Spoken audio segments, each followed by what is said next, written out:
Hello everyone, welcome to Edureka YouTube channel. My name is Saurabh and today I'm going to discuss about what are microservices. So without any further ado, let us move forward and have a look at the agenda for today. So these are the topics that we'll be covering today. We'll begin by understanding why we need microservices, right? Everything exists for a reason. So we'll try to figure out why we need microservices, right? Then we'll focus on what is microservice architecture and what are its various features. Then we'll understand various advantages of microservice architecture and we'll look at companies using microservices. And finally, there will be a demo based on microservices in which we'll have three services that will be communicating with each other. So let's move forward, guys, and focus on why we need microservices. So before microservices, we all know that there was an architectural pattern called monolithic architecture that was used. All right. So there are certain disadvantages of that architecture, but let me first explain you that architecture, what exactly monolithic architecture means. So basically, in this, the entire software is composed in a single piece that is designed to be self-contained. So what I mean by that, basically all the components of a monolithic program are interconnected and interdependent. Or in other words, if I have to put it, I'll say that it will give you a tightly coupled software where each component along with its associated components must be present in order to execute or compile the code. So all of these components are actually dependent on each other. So if you notice the definition that is there in front of your screen, it says that monolithic architecture is like a big container, right? Think of it as a big container wherein all the software components of an application are assembled together and tightly packaged, right? So if you notice that there is an example in front of your screen, so there's a server-side application, right, which executes a domain-specific logic. It will retrieve and update data from the database and at the same time populate the HTML views to be sent to the browser. So it is basically a big container, or I can say that it is not divided into small services or not divided into small components. So even these components that are there are pretty tightly coupled, right? So I'll give you a better example of what exactly monolithic architecture is. Let me just move forward. So let us discuss a classic example of an e-commerce website like Amazon or Flipkart. All right. So everyone actually visits these websites quite often. So that's a perfect example to explain you. So let's understand what monolithic architecture exactly means with this example. So as you see that in basic e-commerce application, we have a common option of customer service, right? Product service and cart service, which a customer can access through their browser, right?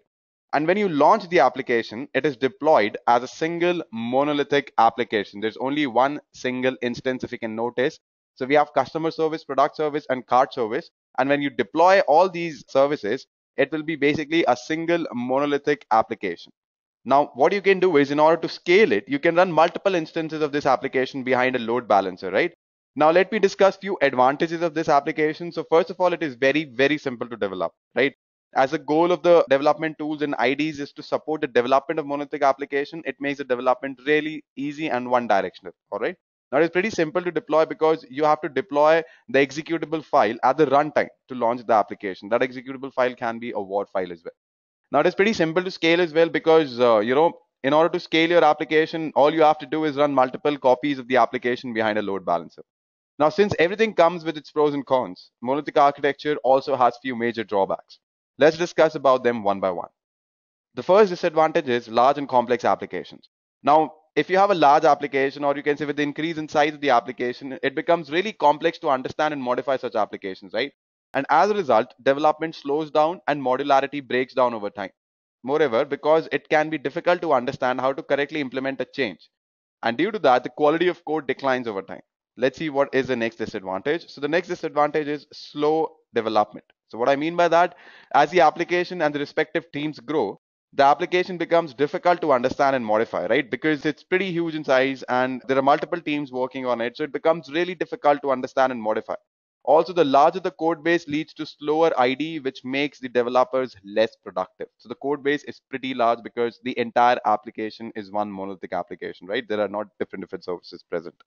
Now it blocks continuous development. So what I mean by that, a large monolithic application is an obstacle to frequent deployments. Let me tell you how.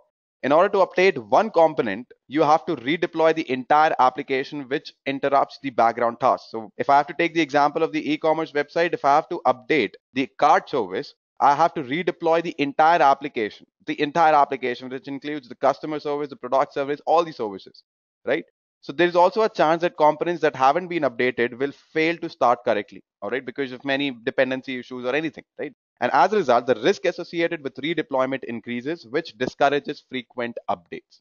I hope you're getting my point. Let's see what we have next. So the next point is unscalable. I know I've told you that it's pretty easy to scale, but let me tell you what are the disadvantages when it comes to scalability and in terms of monolithic architecture. So each copy of application instance will get access to all of the data, right? Which makes caching less effective and increase memory consumption along with input-output traffic. Also, different application components have different resource requirements. One might be CPU intensive, right? While other might be memory intensive. And with a monolithic architecture, we cannot scale each component independently, right? So if you can see the example that is there in front of your screen. So here we have customer service, product service, and card service. This is one instance, and this is how we are scaling it, right? If I have to increase only the customer service, I have to scale up the customer service. I have to do that for product and card service as well, right? Now it is pretty unreliable as well. Let me tell you how. So because of the tightly coupled components, if one of them goes down, the entire system will fail to run. What I mean by that, if one of my, say, product service fails, that will in turn lead to the downfall of my entire application, right? And because all the modules are running within the same process, a bug in any module can potentially bring down the entire process. Moreover, since all the instances of the application are identical, the bug will impact the availability of the entire application. This makes the monolithic architecture highly unstable and unreliable. The last and the final point is inflexible. So how is it inflexible, guys? With the monolithic architecture, it becomes really difficult to adopt new frameworks and languages. Suppose you have million lines of codes written with XYZ framework. Now, it would be extremely expensive in terms of time as well as cost to rewrite the entire application to use the newer ABC framework, right? Even if that framework was considerably better. And as a result, there is a huge barrier to adopting new technologies. I hope you're getting my point. So why is it very expensive? Because you have written million lines of code in some language. Now you want to use some other language, right? So it becomes really expensive and a time consuming task. And even if the new language or the framework is considerably better, but there's a huge barrier in adopting such new technology. So I hope you have understood the various disadvantages of monolithic architecture. Now is the time to understand what exactly is microservice architecture. Microservices, also known as microservice architecture, is an architectural style that structures an application as a collection of small autonomous services modeled around a business domain. Now, if I have to put it in simpler terms, basically, it is a self-contained process which avails different and unique business capabilities. Now, if you have large applications built using this architectural pattern, it can be broken down to small multiple services which together acts as one large system. But behind the scene, it's a microservice. So what I'm trying to say here is we have multiple services. On all of these services, they don't share the data structure, but they'll be communicating through APIs, right? The major advantage of breaking down the system is now each microservice can focus on only one single business capability, which definitely leads to a better quality and throughput. And it's obviously becomes easy for you to understand when I explain you with a example. Again, I'm going to take the e-commerce site example. Now, if you remember in monolithic architecture, all the components were in a single module. But if you see here with microservice architecture, all the components are divided into separate modules, which communicate with each other using a well-defined interface, usually REST or messaging. Now, the communication between the microservices is a stateless communication where each pair of request and response is an independent transaction. And because of this, microservices can communicate effortlessly. Moreover, in microservice architecture, the data is federated. All right, so let me just break it down for you. Each microservice is responsible for its own data model and data because of which interaction with each microservice is handled by different instances. Unlike in monolithic architecture, where we had only one instance. Here we have multiple instances for different microservices.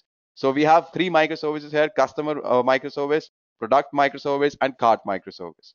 Right? Each of them have their own instances, they have their own data model, and they have their own data. So this is what exactly microservice architecture is. Now let's dig a bit deep into its architecture and understand what it is. Now, as you can see, in a microservice architecture, services are small, independent, and loosely coupled. So let me just tell you where it is. So these are multiple services, right? So these are pretty small in size and they're independent and loosely coupled. Now, each of these services have a separate code base, which can be managed by a small development team and it is deployed independently, right? So this service will have a code base, this service will have a code base, this service will have a code base. Similarly, all of them will have a code base, which will be not huge in size when you compare it with a monolithic architecture where all of these services are running in one instance. I hope you're getting my point. Now, basically, a team can update an existing service without rebuilding and deploying the entire application. For example, if I have to update this particular service, I don't have to do it for the other services as well. I can just redeploy this service independently. Now, services are responsible for persisting their own data or external state. Internal implementation details of each services are hidden from other services. Moreover, they don't need to share the same technology stack, libraries, or frameworks as well. Right? You're getting my point. So they might not have the same technology or same libraries or the same framework, and they have their own database and things like that. So they are pretty independent from each other. Besides, for the microservices themselves, some other components appear in typical microservice architecture. So let me just discuss that. So the first part is management. So the management component is responsible for placing services on nodes, identifying failures, rebalancing services across nodes, and so forth, right? Then let's talk about service discovery. Now, service discovery, the task of this component is to basically maintain a list of services and which nodes they are located on. It enables service lookup to find the endpoint for a service. Let's talk about API gateway now, right? So API gateway is basically the entry point for clients. So this client won't call all these services directly, right? It will first go to this API gateway, which will forward the call to the appropriate services on the backend, right? If I'm a client, I'll request for this particular service, then I have to call the API gateway, and which will in turn call the service on the backend. Now, the API gateway might aggregate the responses from several services and return the aggregated response. Now, it might be possible, right? A client request from multiple services. So at that time, it will aggregate the results from various services and will return the aggregated response, right? So I hope I am clear with the architecture. Let us focus on what are the features of microservices architecture. The first feature is small focused. So what it means that the aim of microservice architecture is simplicity, you know, so that it can be rewritten and maintained without any extra efforts by the development team, right? That's what I mean by small focused. Then the next point is loosely coupled. So as I've already mentioned multiple times that each microservice is independent of each other and do not need to coordinate as well. This makes the development as well as the deployment real quick, guys, right? So if I have to update a particular service, I'll only update that service. I won't, update the other services, right? So that way deployment becomes really quick. So that's the big advantage. Now let's talk about language neutral. So to be a good microservice, it must be language neutral. So what I mean by that, for example, in an application, few services can be written in Python for fast deployment, whereas few might be written in Java because it's speed and extensive libraries, right? So depends on the microservice, what kind of programming language we are using. So it doesn't really affect the other services, right? Now, bounded context. So it means that each microservice doesn't need to understand the implementation of other microservice. So these are a few features of microservice architecture. Now let's talk about various advantages of microservice architecture. Now, the firstly, independent development. So each microservices can be developed independently where a single development team can build, test, and deploy a service. I think I don't need to explain this much. Independent development means if I have a product service, then I can independently focus on product service where a team of developers are writing code for that particular service, testing it and deploying it. Now, independent deployment means that you can update a service without having to redeploy the entire application. Bug fixes and feature releases are more manageable and less risky as well because you have to focus on one particular service. You have to deploy or update one particular service. You don't have to care about the other services or the entire application as such, right? So next is fault isolation. So it is a very big advantage, guys. Basically, if a service goes down, it won't take the entire application down with it. For example, if my card service goes down, my entire application is largely unaffected. Unlike the monolithic architecture, where if one of my component goes down, the entire application fails to work. Next is mixed technology stack. Because of this feature, teams can pick any technology which fits best for their service, right? And last but not the least, granular scaling, which means that services can be scaled independently. Unlike my monolithic architecture, where I have to deploy multiple instances. So in order to scale, here I can only scale a particular service. If I have to, increase the card service, then I can just scale up the card services instead of scaling up the entire application. So let's move forward. So there are a lot of companies which are using microservices. We have Amazon, Netflix, SoundCloud, Twitter, Uber, PayPal, a lot of companies, right? And why this happens? Because large applications become easier to manage when they're broken down into smaller composable pieces. So without any further delay, let's begin with our hands-on. We'll be using Spring Boot because it provides a way to provide Java applications quickly and simply through an embedded server. And by default, it is version of Tomcat. It will basically eliminate the need of Java EE containers. And with Spring Boot, we can expose components such as REST services independently, exactly as proposed in the microservice architecture that we have just discussed. In any maintenance of the components, we no longer make the redeploy of its consumers. I'll tell you what exactly I mean. What is a consumer? For this lab, we'll use Eclipse, Oxygen, and Maven 3. Now to illustrate the concept of microservice, what we'll do, we'll create 3 Maven projects in this hands-on, and each of them will symbolize backend functionality, or you can say reusable APIs. And one of them held a composition.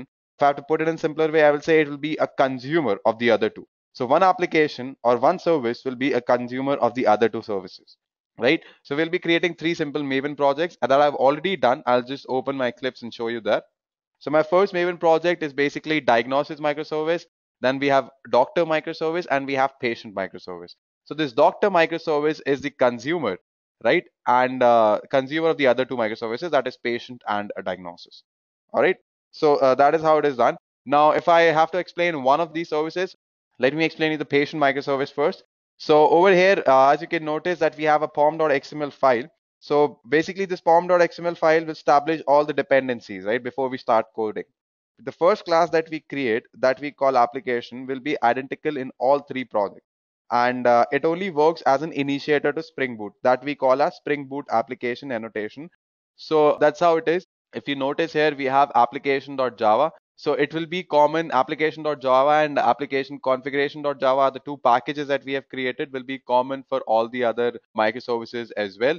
So if I show you for doctors as well, so here also we have application.java and application config.java. Similarly, for diagnosis as well, if you notice, we have both application.java and the other things as well. Now we have patient.java and we have patient rest.java, right? So the patient.java, here we have defined all the variables like, the email ID of the patient, name and things like that.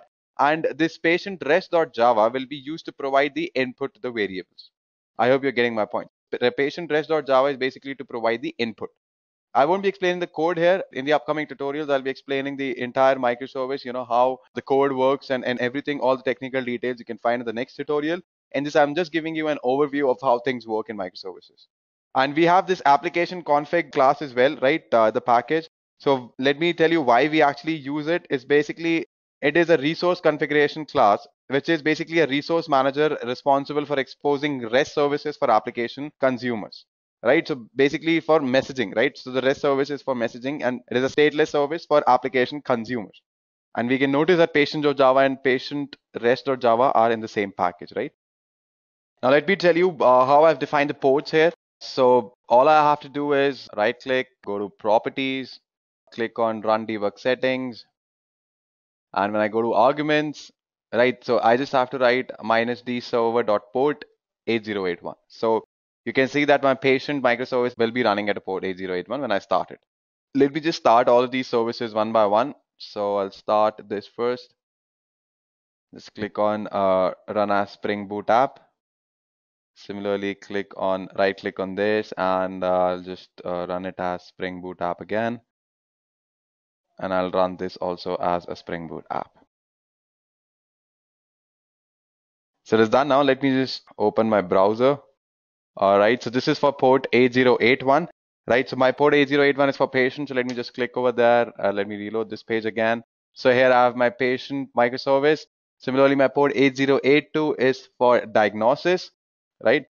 So here I have the diagnosis microservice. And finally, my port 8083 basically is a consumer, all right? It's a doctor microservice. And in the URL, if you notice, I have written patient ID, right? Diagnosis and consultation, right? So basically we'll get, this particular patient has been diagnosed with this disease and this is the consultation, right? So let me just reload this again for you. So I can just go ahead and change the diagnosis as well. I can make this as 2, right? So Rachel has been diagnosed with a different disease now. Similarly, if I make it as 1, she has been diagnosed with viral fever here, right? So that is what the difference is. Basically, this particular microservice is a consumer of the other 2 services, right? So you can even think of it as an e-commerce application. I know it's not of that level, but consider it something like, customers, products, and orders. So this patient microservice will become the order microservice, right? And the other 2 will become customer and products. So this order microservice will be a consumer of the product and customers. Similarly, in this example, we have patient and doctors. We have patient microservice and we have diagnosis microservice. And we also have a doctor microservice, which is actually a consumer of the other 2 services. So by this, we come to the end of this video. Edureka provides online structured training on microservices as well. So if you want the detailed course curriculum, you can go ahead and mention your email ID in the comment section. They will reply you ASAP. Thank you and have a great day.